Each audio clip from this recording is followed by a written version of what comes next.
I'm Dawn Levine, and today we're going to talk about using cell phones in Europe. I just recently did a 3-week trip to Italy and Greece, and knowing what your cell phone is going to do in Europe is very important. You may think that your cell phone will work anywhere on Earth, and that's not necessarily the case. If it does work, you could be plowing through data and not even know it. So it is very important to talk to your cell provider before you go to find out what are the options, what do they offer. So luckily for me, I was with T-Mobile, and they serve Europe. So I didn't need to do anything special, but I'll talk about the doing things special in a moment in case T-Mobile is not your provider or your provider doesn't serve Europe. So my provider serves Europe, so I didn't need to do anything special. I have an unlimited plan, but the unlimited plan did not apply in Italy.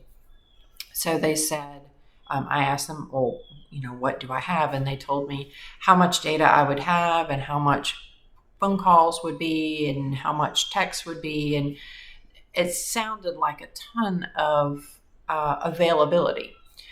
So what I didn't know was when I got to Italy, the data, my phone was roaming the entire time. And so it was plowing through the data just being on. And this came to light probably within 48 hours of me being in Rome. It surfaced pretty quickly.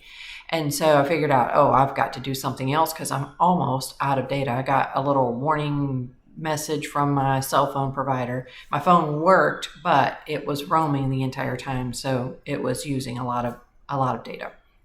So I called my cell phone provider, and it was very challenging to get through to them from Italy. So definitely look into these things before you leave. But I was able to get through to them, and they had a lot of options available. They had like a 7-day unlimited pass and a 15-day unlimited pass, a 30-day limited pass. So our trip was going to be just 23 days, and we had already been through 2, so I had 21 days left.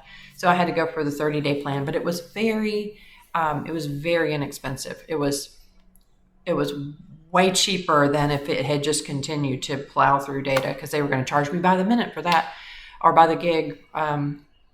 So for $50, I was able to get a 30-day unlimited pass, and I say unlimited pass. It was not unlimited.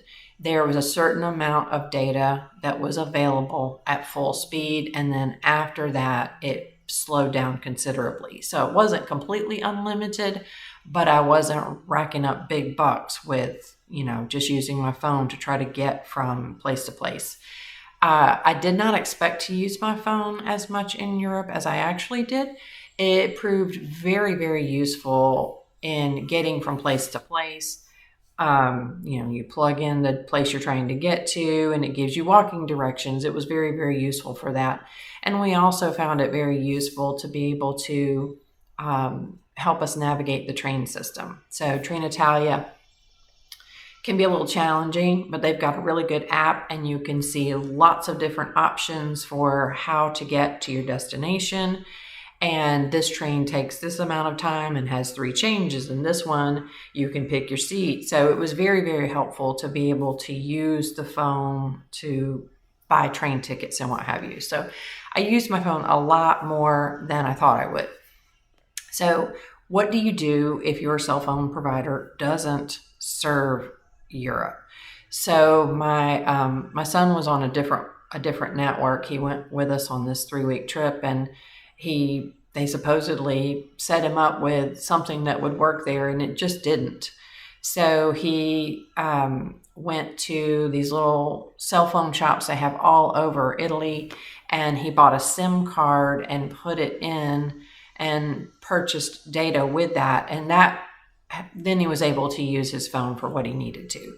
So the downside of that is you have to pull your SIM card out of your phone, and you have to put the new one in, and you have to keep up with your old SIM card, and you get a local number, so you get an Italian phone number.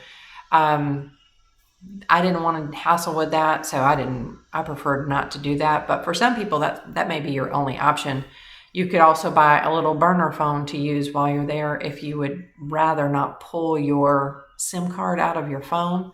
So there's lots of different options, but the main point is understand what your phone is going to do in Europe before you get there. So definitely investigate that. And I definitely encourage you to investigate that early. I would check that out at least 30 days before you go, so you've got time to work on that. But definitely find out what your cell phone provider provides while you're in Europe, if they serve Europe at all. So I hope you found this helpful, and hopefully it will help you avoid some of the pitfalls that I ran into. And if you found this helpful, I encourage you to subscribe and like and do all of the things. And I will be covering some more in-depth discussion of the train system and other things in the future, particularly geared around Italy. So look forward to seeing you soon. Ciao.